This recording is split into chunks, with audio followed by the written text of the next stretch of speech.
Diablo, Diablo, Diablo. Let's go. Vediamo un po' che cosa succederà in questa patch della Season 2.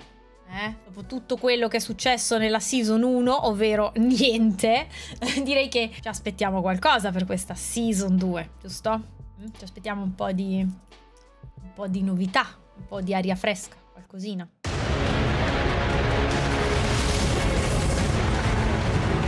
Season 2 will be our biggest update to Diablo 4 since launch. With a new quest line, events to play as you drive back. Scusate, sono troppo una persona cattiva se leggo sarà il nostro più grande update dopo il lancio. Sì, per forza, cioè nella Season 1 non c'era un cacchio. Andiamo avanti. Back the vampiric horde, unholy vampiric powers to wield, and new endgame encounters to test your skill. And players will need to harness the enemy's own blood magic against them to end this new evil before it's too late. In Diablo 4, the Season of Blood. In Season 2, the people of Sanctuary have a new danger to face: invasion by an army of vampires. This shadowy vampire cult has laid claim to large areas of the world and abducting innocent citizens to use in their dark rituals. Everyone's lives are at risk, including your own. In Season 2, players are going to uncover a plot led by a new ancient vampire named Lord Zir, who's awoken recently. Di nuova parte di trama. Lord Zir is a remnant of a lost age. Before there were humans in Sanctuary, it was inhabited by the firstborn children of Inarius and Lilith, who are known as the Ancients. But because of Inarius' actions, the Ancients had their powers drawn away from them. But some among them were not strictly subject to a true death. Zir and his cohort were banished to sleep for an eternity in the city of the Ancients, but due to the events before, the city began to awake. Figa sta City of the Ancient. During the events of Season 2, the player is going to contract a vampiric curse, but they're not under Lord Zir's control, which gives them a unique opportunity to strike back against the cult and stop Lord Zir's plans. We'll encounter a variety of new characters this season, including a band of vampire hunters, one with a particularly shadowy past. Seek out Zir's army. Kill as many as you can. Eris is a professional vampire hunter. She's crossed mi dà delle vibes da Demon Hunter. An end to the undead since long before the events of Diablo 4. I need to go after the magistrate, and you're going to have to come along. Eris is played by actor Gemma Chan. It's exciting to see more film and television actors lending their talents to the video game world. Gemma brings a wealth of experience to the table from a wide variety of roles. She was a great choice to breathe life into this character of a world-weary but determined vampire hunter with a lot of emotional complexity. That's a bite mark. You're changing, aren't you? No, from the depth of that wound, you should have already. She is strong. She's compassionate towards others, but she's also witnessed a lot of horror in her life, so she's pretty emotionally guarded and stubborn and fixed in her worldview. Oh, you're going to change. Fangirlando un botto per Gemma Chan. Preventing your cravings won't last forever. Gemma Chan. Gemma Chan. She realizes that è già diventata Gemma Chan. Has these vampire traits, which makes him a useful tool, but potentially a disposable one. This is madness. Perhaps that's what it takes. Suo portale mi gasa un botto, cioè proprio come è fatto il design, molto figo. For this season are vampiric powers. Vampiric powers can be acquired by defeating bloodseekers and minions of Lord Zir in order to acquire potent blood, which allows you to unlock or upgrade vampiric powers. When you collect all of these carina sta cosa, quindi andiamo in giro a raccattare questo sangue che poi utilizziamo per sbloccare i vari poteri vampirici. Ok, dipende come verrà sviluppata sta roba, però l'idea è interessante, non mi dispiace. Have costs, which are going to be detailed as part of the pack system.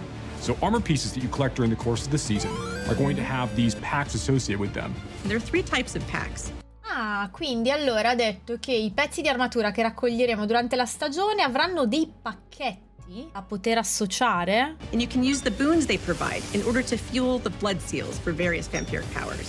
You can combine the power of different blood seals in the sanguine. Allora, puoi combinare il potere di diversi sigilli di sangue nel circolo sanguigno. Ah, vedi un po'? Allora, quindi questi sono i vari pezzi. Vampiric Powers. Uppala, belli. Uppala. Dove è uscito Uppala? Braga, improvvisamente 60 anni. Ma sinceramente mi ricordano i glifi. Cioè, vedendoli così mi sembrano glifi. Circle, so long as you have the appropriate combination of packs in order to power them.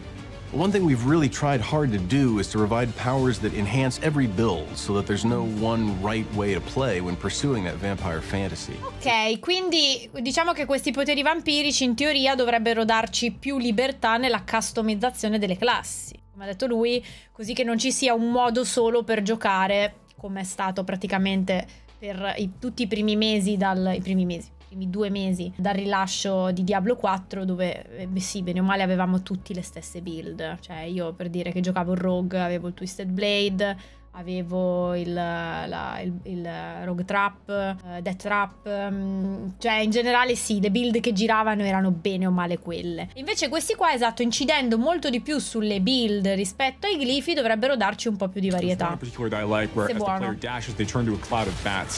Vedi? Cioè addirittura dash e si trasforma in una pipistrelli, o cioè proprio abilità vampiriche, vedi? There's also an ability called Rising Moon, where you can stack basic skills, and after you reach a maximum number of stacks, you go into a vampiric blood rage. Un frenzy vampirico. There's even a vampire power that allows you to summon a bat companion. Sì, il compagno pipistrello lo voglio, carino.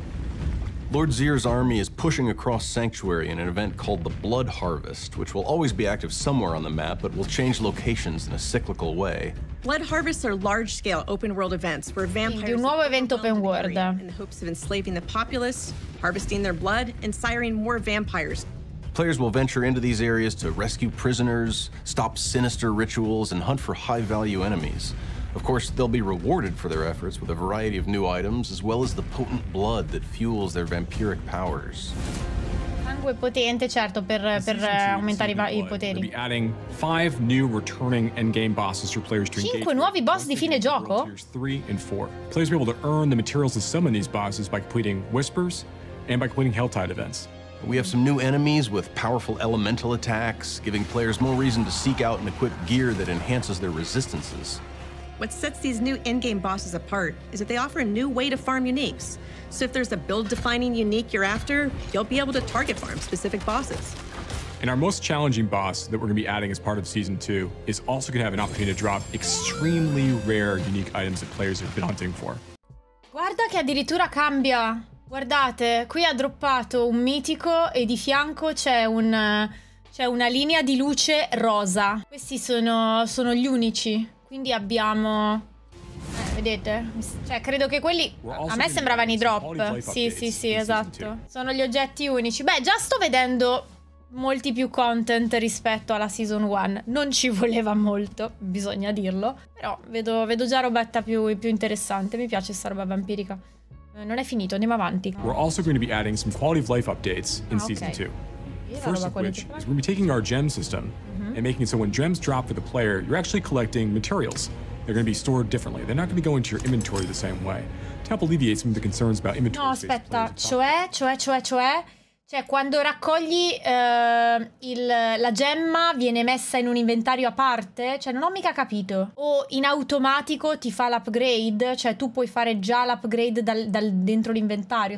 Faremo in modo che quando le gemme cadono tu stia effettivamente raccogliendo materiali. They're not going to go into your inventory the same way to help alleviate some of the concerns about inventory space that players have talked about before. Sì, perché porca miseria, avevamo l'inventario, raga, che era sempre perennemente pieno. Non droppi più le gemme, ma solo la polvere con cui craftarle. Dio ti ringrazio, ma grazie Blizzard, alleluia, la buon'ora. Cioè ogni volta droppavamo 600 gemme di 600 colori diversi. Ti facevi un giro di 4 minuti, dovevi già andare a svuotare perché avevi 600 gemme di stile diverso e colore diverso. È sensata questa cosa. Aspetta, adesso fin dall'inizio puoi già saltare la campagna? As long as you finish the prologue, you can now choose to skip the rest of the campaign. Adesso vi basta fare il prologo e potete skippare la campagna e giocare direttamente con gli amici. Raga, ve lo sconsiglio. Sinceramente, secondo me una cosa bella di Diablo 4 è la trama. Cioè, la trama è ben costruita, Lilith è un bel personaggio. La campagna è bella, non skippatela. Cioè, se l'avete già fatta una volta, ok, ha senso. Altrimenti, no, non skippatela, raga, è bella. And we've made it so that renown rewards persist through seasons, so that the reward is now account bound. As we do with every new season, we'll be adding a new... Le ricompense della fama saranno legate all'account e non saranno solo legate alla season, quindi le varie ricompense che sbloccheremo appunto con la fama poi le potremo utilizzare, immagino, anche nel Diablo Eternal, perché se sono legate all'account poi le puoi utilizzare anche dopo. Season journey and a new battle pass filled with new vampiric themed cosmetics for them to collect, and we'll also be adding some new town portal cosmetics both in the free and paid versions of our battle pass in season 2. We'll also be making a number of other changes del battle pass, updating unique powers and items, reviewing legendary aspects for different classes. We're going to be updating stats like our resistance values across the game, and a number of other balance tweaks to make sure the game is as fun as possible for players. One of the most exciting things for me about working on seasons is that Sanctuary is a big place and there's a lot going on. The primevals and the angelic forces are still very much in play, but I think players are going to enjoy seeing some more human-scale dramas play out. Diablo 4's second season will be our largest content update yet, but we're only getting started.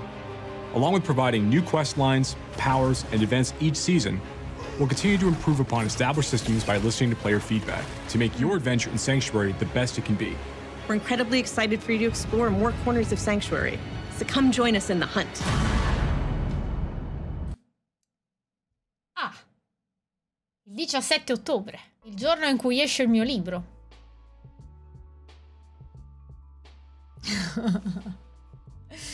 Il 17 ottobre. Ci sono due grandissimi problemi che vedo all'orizzonte per questa patch. Allora, non che condividano lo stesso pubblico, per carità, però 3 giorni dopo c'è Spider-Man. 3 giorni dopo c'è anche Super Mario Bros.